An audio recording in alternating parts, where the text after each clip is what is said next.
네, 오늘은 요한 2서 1장 4절 말씀을 공부하겠습니다. 우리 한 목소리 한번 같이 읽도록 하겠습니다. 시작. 너의 자녀들 중에 우리가 아버지께 받은 계명대로 진리를 행하는 자를 내가 보니 심히 기쁘도다. 아멘. 오늘 이 말씀을 공부하겠는데요. 여기 보면 장로 요한이 성도들 중에 진리를 행하는 자를 보고는 심히 기뻐했다고 이렇게 말씀하고 있는데요. 장로 요한이 진리를 행하는 자를 보고 기뻐했다는 것은 그것은 하나님께서 기뻐하시는 일이었기 때문에 기뻐한 것입니다. 그러므로 장로 요한이 기뻐한 것은 곧 하나님 아버지께서 기뻐하신 것입니다. 그렇기 때문에 우리는 이 대목에서 눈이 번쩍 띄게 되는 겁니다. 왜냐? 믿는 자라면 누구나 하나님이 기뻐하시는 삶을 살고자 하는 마음이 있기 때문에 그런 것입니다. 그래서 우리가 찬양도 불러요. 나 주님의 기쁨 되기 원하네. 어떻게 하면 내가 주님의 기쁨으로 살 수 있을까? 주님께 기쁨을 드리는 삶을 살 수 있을까? 그 마음을 표현한 찬양인데요. 그런데 오늘 말씀은 이 마음에 불을 붙이는 그런 말씀이 되는 것입니다. 그러니까 우리가 한번 잘 들어보시기 바랍니다. 어떻게 할 때 하나님이 기뻐하시는가? 어떻게 해야 하나님이 기뻐하시는가? 아버지께 받은 계명대로 진리를 행하는 것. 이것을 아버지께서 기뻐하신다는 겁니다. 아버지께 받은 계명대로 진리를 행하는 것. 그렇다면 아버지께 받은 계명이 무엇일까요? 또 이걸 알아야 되겠죠. 그래야 그 계명대로 살기 때문에 이것은 예수님이 주신 새 계명을 말하는 것입니다. 요한복음 13장 34절에 있습니다. 새 계명을 너에게 주노니 서로 사랑하라. 내가 너희를 사랑한 것 같이 너희도 서로 사랑하라. 이렇게 말씀하셨습니다. 그런데 이 새 계명은 예수님이 주신 계명인데 왜 요한은 아버지께 받은 계명이라고 했을까? 좀 궁금하죠? 궁금해하는 분도 있을 것입니다. 예수님은 이 땅에서 사역하실 때 그 말하고 행하신 것은 임의로 하신 것이 아니고 자기를 보내신 아버지로부터 들은 대로 말하고 행하신 것이라고 예수님이 친히 말씀한 바가 있습니다. 요한복음 5장 30절입니다. 내가 아무것도 스스로 할 수 없노라. 듣는 대로 심판하노니 나는 나의 뜻대로 하지 않고 나를 보내신 이의 뜻대로 하려 함으로 내 심판은 의로우니라 그랬습니다.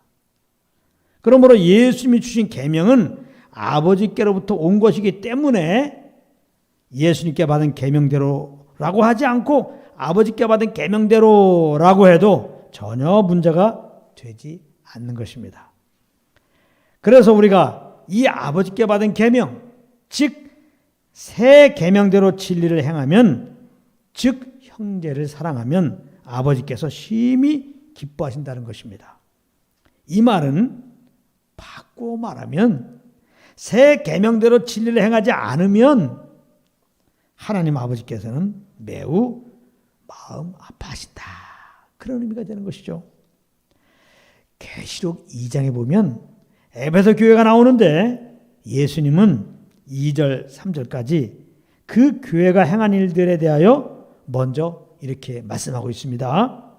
내가 내 행위와 수고와 내 인내를 알고 또 악한 자들을 용납하지 아니한 것과 자칭 사도라 하되 아닌 자들을 시험하여 그의 거짓된 것을 내가 드러낸 것과 또 내가 참고 내 이름을 위하여 견디고 게으르지 아니한 것을 아노라. 이렇게 예수님이 에베소 교회가 행한 것들을 지금 말하고 있습니다. 에베소 교회는 거짓 사역자들의 그 거짓을 잘 드러냈고 잘 참았고 잘 견뎠고 아주 부지런했다는 것입니다. 이쯤 되면 그 다음에 칭찬하는 말이 나와야 되는데 어찌된 것인지 그렇게 행한 그들의 행위만 열거한 다음에 4절에 보면 그들에게 책망할 것이 있다고 말씀하셨습니다. 그러나 너를 책망할 것이 있나니 너는 처음 사랑을 버렸느니라. 이 에베소 교회는 처음 사랑을 버리고 그러므로 그 사랑으로 행한 것이 아니었다 이 말입니다. 그래서 나타난 행위로 보면 정말 칭찬해 주어야 되지만 이것은 사랑 따라 한 것이 아니기 때문에 예수님은 그들의 행위에 대하여 기뻐하실 수 없으셨다 이 말입니다. 그러면서 5절에 보면 그러므로 어디서 떨어졌는지 생각하고 회개하여 처음 행위를 가지라. 만일 그리하지 아니하고 회개하지 아니하면 내가 내게 가서 내 촛대를 그 자리에서 옮기리라. 이렇게 말씀하셨던 것입니다. 이 말씀은 한마디로 말한다면 하나님의 사랑을 따라 행하지 않는 것은 혹 그것이 나타나는 것으로는 정말 주님을 위하는 일 같아도 예수님이 기뻐하지 않는다는 것입니다. 그렇기 때문에 믿는 자들은 마땅히 새 계명대로 행해야 될 것입니다. 그래야 하나님께서 기뻐하시니까요. 그래서 다시 한번 새 계명을 보도록 하겠습니다. 요한복음 13장 34절입니다. 아주 외워버리세요. 새 계명을 너에게 주노니 서로 사랑하라. 내가 너희를 사랑한 것 같이 너희도 서로 사랑하라. 자, 이 새 계명에서 중요한 단어가 무엇이냐? 내가 너희를 사랑한 것 같이, 이것입니다.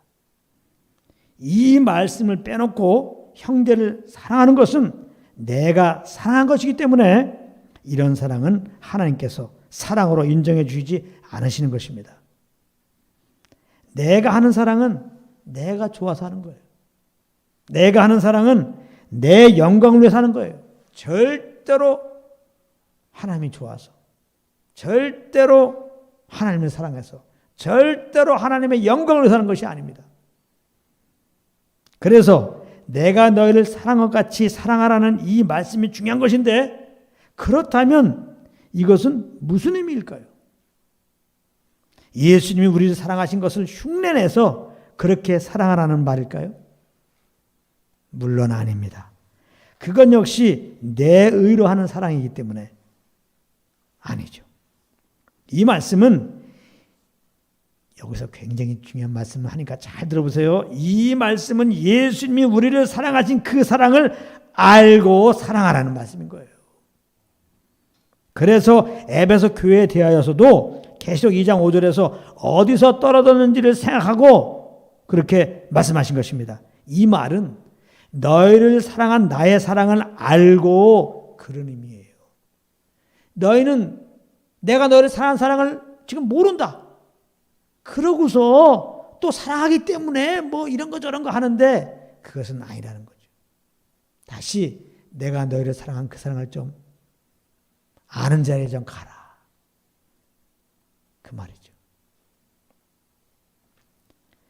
예수님이 우리를 사랑하신 사랑을 알고 형제를 사랑하는 것이 예수님이 우리를 사랑하신 것 같이 사랑하는 것입니다. 이 말씀과 똑같은 의미의 말씀이 요한에서 3장 16절입니다. 제가 한번 읽겠습니다. 그가 우리를 위하여 목숨을 버리셨으니 우리가 이로써 사랑을 알고 우리도 형제들을 위하여 목숨을 버리는 것이 마땅하니라. 이랬습니다. 여기 보면 그가 우리를 위하여 목숨을 버리셨으니 우리도 형제들을 위하여 목숨 버리는 것이 마땅하다 그랬어요.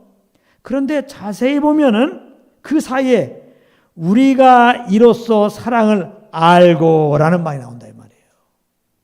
이로써 사랑을 알고. 우리가 주님이 우리를 위하여 목숨을 버리신 그 사랑으로 사랑해야 되는데 그것의 근거가 되는 것이 주님이 우리를 위해 목숨을 버리신 그 사랑을 아는 것이라는 말입니다. 그래서 우리가 그 사랑을 알게 되면 그 아는 열매로 주님이 우리에게 행하신 것과 똑같이 우리도 형제들을 위하여 목숨을 버리는 사랑을 하게 된다는 그런 말씀인 것입니다. 그러니까 아버지께 받은 계명대로 행하면 기뻐하신다고 그러셨어. 그러니까 우리가 아버지의 기쁨이 되기 위해서 우리 아버지께 받은 계명을 잘 지키도록 합시다.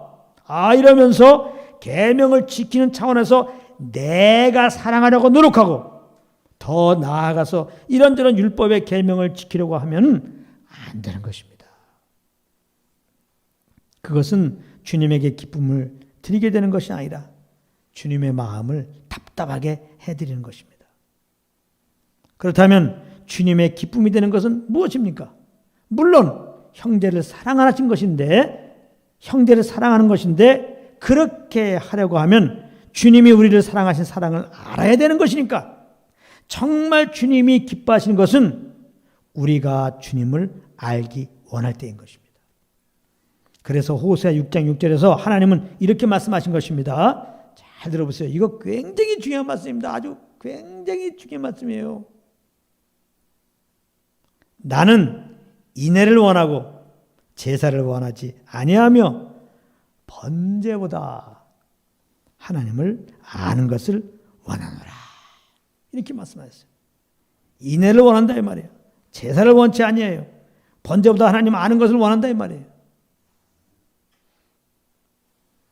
다시 말하면 우리가 제사를 드리고 번제를 드리고 뭔가 주님을 위해서 해드리는 근거가 하나님을 알므로, 나를 이처럼 사랑하시는 하나님의 사랑을 알므로 오는 그 것으로 해야 된다는 거죠.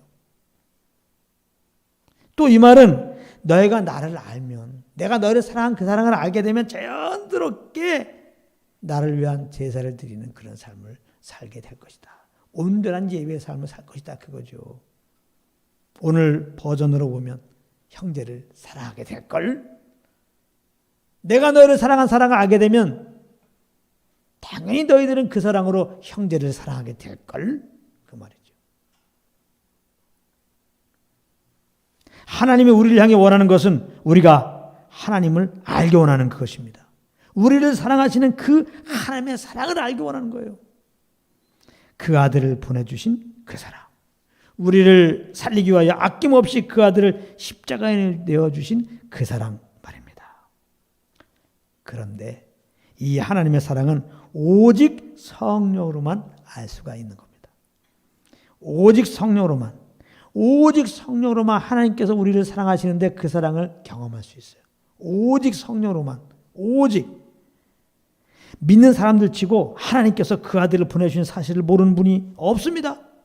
예수 그리스도께서 우리를 위하여 십자가에서 못 박혀 죽은 사실을 모르는 분은 없습니다. 다 알아요. 그런데 다 성령으로 알고 있는 것이 아니기 때문에 모든 성도들이 다 형제를 사랑하며 살지는 못하고 있는 것입니다. 왜? 성령으로 말미암아 정말 하나님이 날 사랑한 그 사랑을 알았다면, 예수 그리스도의 십자가를 통해 나타난 그 사랑을 알았다면 그의 삶은 형제의 사랑으로 나타나게 되어 있는 것입니다. 지금 형제를 사랑하는 것으로 나타나지 않는다면 지식으로만 알고 있는 거예요. 하나님이 날 사랑하십니다. 지식으로만 알고 있는 거예요. 그 아들을 보내시고 이렇게 십자가에 그 아들을 내어주셔서 나를 구원하였습니다. 지식적으로만 한 겁니다. 머리로만 알고 있는 거예요. 그래서 머리에 담겨있는 성경 지식은 아무 의미가 없습니다. 성령으로 말미암아 내 영 가운데 경험이 되는 말씀만이 나를 살리는 거예요. 이 생명이 된 말씀. 그것이 나를 살리는 거예요. 그래서 우리는 성령으로 십자가의 그 사랑을 아는 것이 정말 중요한 겁니다. 자, 그러면 어떻게 성령으로 그 십자가로 나타난 하나님의 사랑을 알 수 있을까요? 어떻게? 내가 하나님을 알 수 없음을 알고, 내가 하나님의 사랑을 알 수 없음을 알고, 또 내가 형제를 사랑할 수 없음을 알고, 그러므로 아버지께 엎드려서 이렇게 고백하는 거죠. 그 마음이 아버지께 엎어져 갖고, 하나님 아버지, 진실로 주님께서 내게 베푸신 그 사랑, 그 아들의 십자가로 나타내신 그 사랑을 나는 모르오니 정말 알기를 원합니다. 주님의 그 사랑 주님이 알게 하소서. 십자가로 나타난 그 사랑 주님이 알게 하소서. 주님이 맛보게 하소서. 주님이 경험하게 하소서. 또 나는 형제를 사랑할 수 없사오니 주님이 나를 사랑하신 그 사랑으로 형제를 사랑할 수 있도록 주님이 도와주시옵소서. 이렇게 성령의 도움을 구하는 겁니다. 그러면 성령님은 우리의 머리가 아니라 내 영혼 깊은 곳에다가, 내 배 속 깊은 곳에다가 주님의 그 사랑을 알게 해주시는 것입니다. 그렇게 되면 우리는 하나님은 정말 죄덩어리 나를 사랑하셔서 그 사랑하신 아들을 이 땅에 보내신 것이고 내 죄를 대신해서 십자가에 죽게 하신 것이구나. 이렇게 자연스럽게 믿어지게 되면서 나를 사랑하시는 하나님 아버지 감사합니다. 감사합니다. 이렇게 주님을 향하여 고백할 수밖에 없는 것입니다. 자연스럽게 그렇게 돼요. 그러니까 우리가 하나님의 사랑, 그 십자가 나타나는 그 사랑이 자꾸 수장적인 종교적인 언어로 들리고 전혀 나와 상관없이 들리고, 그러므로 내 삶 가운데 그 주님의 그 사랑의 기운으로 내가 이끌려 살지 못하는 것은 정말 우리 속에 진정한 고백이 없는 겁니다. 내가 정말 주님 사랑을 알기 원합니다. 주님이 알려줘야 되는데 주님이 알려주세요. 난 정말 주님의 사랑으로 살 수 없습니다. 주님이 그렇게 할 수 있도록 도와주십시오. 이러한 진정한 나의 한계를 인정하고, 그러므로 정말 주님으로부터 깨닫기 원하는, 알기 원하는, 맛보기 원하는 그런 갈급함이 없는 거죠. 그래서 하나님은 이런 갈급한 심령이 되게 하시고, 그러므로 우리에게 그 사랑을 맛보게 하기 위해서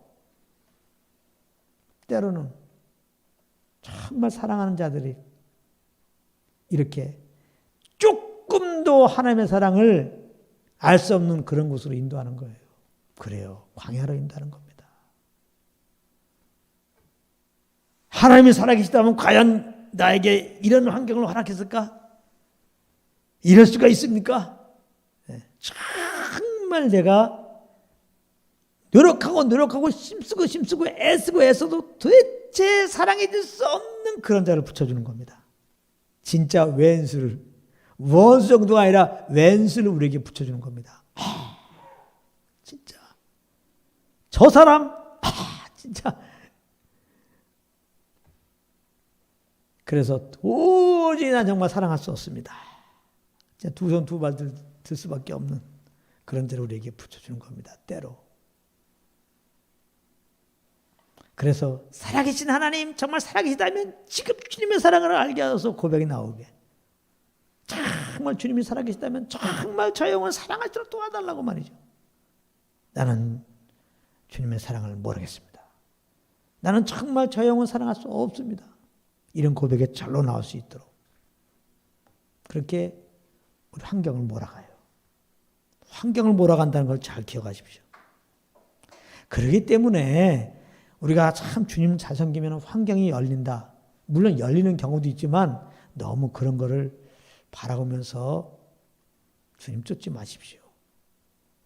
많은 경우는 환경을 여는 것으로 인도하지 않고 오히려 환경이 어려워지는 걸 통해서 더 이렇게 주님께 엎드려지고 나의 한계를 알고 이렇게 주님의 사랑을 더 구하고 나의 할 수 없음을 인정하면서, 그래서 거기서 정말 내가 보일 때마다 주님이 나타나셔서 주님을 알게 하시고 그 사랑을 알게 하시고 그 능력 주시고 그 위로 주시고 그 지혜 주시고 주님의 뜻을 알게 하시고, 그래서 정말 주님에게 사랑에 이끌려서 그 주님이 준 믿음으로 그 위로의 힘으로 그 능력의 힘으로 살아서 아버지 영광 받으시려고 그렇게 하는 거예요.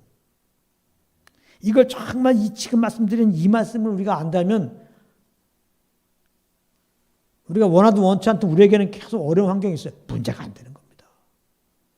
왜 이것을 허락하셨고 이걸 통해서 나에게 궁극적으로 하나님이 원하신 게 뭔지 알기 때문에요. 흔들림이 없는 겁니다. 그래서 하나님의 그 마음을 아는 게 중요해요. 말씀을 통해서. 그러니까 말씀을 이렇게 인본주의적으로 보면 안 돼요. 그럼 말씀도 이해도 못할 뿐만 아니라 딱 시험 듭니다. 하나님의 마음을 알고 그 마음 안에서 우리가 주님을 섬겨야 되는 겁니다. 그래서 우리가 정말 이렇게 나의 한계를 인정하고 내가 하나님의 사랑을 알 수 없고 내가 형제를 사랑할 수 없는 것을 알고 그러므로 주님이 정말 주님의 사랑을 좀 알게 하세요. 알게 하세요. 알게 하세요. 알겠습니다. 주님의 사랑을 알아야 감사하고 기쁘고 주님도 섬기는 거 제가 알겠습니다. 주님의 사랑이 와야 내가 형제 사랑하는 거 알겠습니다. 도대체 내가 주님의 사랑을 알 수가 없어요. 정말 지식이 아니라 생명으로 정말 알 수 있도록 깨달음을 주시옵소서. 주의 사랑, 주님의 사랑, 사랑의 주님 알기 원합니다. 그래서 정말 주님의 사랑으로 형제를 대하기 원합니다. 주여. 내가 아무리 사랑을 해도 안 돼요. 안 돼. 마음속에서는 정말 만나면 다 용서하리라. 내가 너의 친구가 되리라. 오히려 이렇게 고백하려고 그러는데 만나기만 하면 미워 죽겠고 말이지. 옛날에 잘못한 게 막 생각나면서 당장 헤어져 주시고 주님 나 이렇습니다. 이게 나의 한계인 거 인정하오니 주여 주님 사랑하시도록 도와주십시오. 이렇게 구하면요. 하나님을 정말 알기 원하는 우리가 예쁘진 바로 정말 하나님은 아까 말했죠. 그 사랑을 알기 원하는 거 정말 기뻐하세요. 그런 심령을. 그래서 그런 심령으로 정말 나올 때 그 사랑을 알려주려고 오신 성령님이 가만히 있겠어요. 바로 우리에게 그냥 그 준비된 심령 가운데 바로 주님의 사랑을 알게 하세요. 바로 알게 하신다고요. 바로. 나는 그 사랑을 알게 해달라고 형제를 사랑할 수 있도록 기도했는데요. 조금만 더 기다려봐요. 조금 더 간절함을 더 주려고 그러니까 조금만 있어도 그 간절함이 딱 차면요. 바로 정말 간절했던 만큼 강렬하게 하나님의 사랑이 그 영혼의 경험이 됩니다. 이젠 노력하지 않아도 그렇게 미워했던 형제가 그냥 사랑의 덩어리로 보이게 돼요. 정말입니다. 그래서 지금까지 나에게 정말 왼수같이 대했던 그래서 정말 보기도 싫었던 어떤 형제라도 다 이해가 되고 그의 허물도 다 용서가 되게 되는 것입니다. 절대로 형제를 사랑하려고 노력하지 마십시오. 그걸 내려놔야지 주님의 사랑을 알게 되고 그 사랑은 강물과 같아서 그 사랑을 알면 알수록 그 넘치는 그 사랑으로 형제를 대하다 보니 다 이해가 됩니다. 다 용서가 됩니다. 꼭 그런 은혜가 있길 바랍니다. 그래서 우리는 늘 아버지 앞에 주여 더 알기 원합니다. 그거예요. 더 알기 원합니다. 주님도 알기 원합니다. 주님 그거밖에 없어요. 주님도 알기 원합니다. 나를 사랑하신 그 사랑을 더 알기 원합니다. 그러니까 새 계명은 우리를 율법 아래로 가두려고 주신 것이 아니라 주님같이 형제를 사랑하지 못하는 우리를 발견하고 성령의 인도하심 아래로 들어가게 함으로 율법의 요구인 형제 사랑을 이루어지게 하는 것입니다. 그리고 중요한 것은 지난 시간에 공부한 대로 그리스도 안에 있는 우리는 형제를 사랑하는 그리스도의 생명으로 거듭나서 그리스도와 같이 형제를 사랑한 자로 거듭난 새 사람이 되었다는 거예요. 이 진리를 성령으로 알 때 우리는 이 생명으로 살 수가 있는 것입니다. 성령은 이 진리를 우리에게 알게 하시고 이 생명의 삶으로 인도해 주시는 분이십니다. 그러니까 예수님이 새 계명을 주신 것은 곧 믿는 우리들은 형제를 사랑하는 자로 새롭게 되었으니까 이제 성령을 쫓아 행하라 라고 주신 것입니다. 그게 새 계명이에요. 한마디로 성령을 쫓아 행하라 이 말입니다. 오늘 본문에 진리를 행하는 자라는 말씀이 바로 그런 의미인 것입니다. 율법의 조문 이것저것 지킨 자를 말한 것이 아니라 믿음으로 거듭난 나는 형제를 사랑한 자가 되었음을 알고 성령을 쫓아 사는 자를 말하는 것입니다. 모쪼록 날마다 이런 은혜 가운데 거하여 우리 모두 하나님의 기쁨이 되시기를 우리 주 예수 그리스도의 이름으로 축복합니다.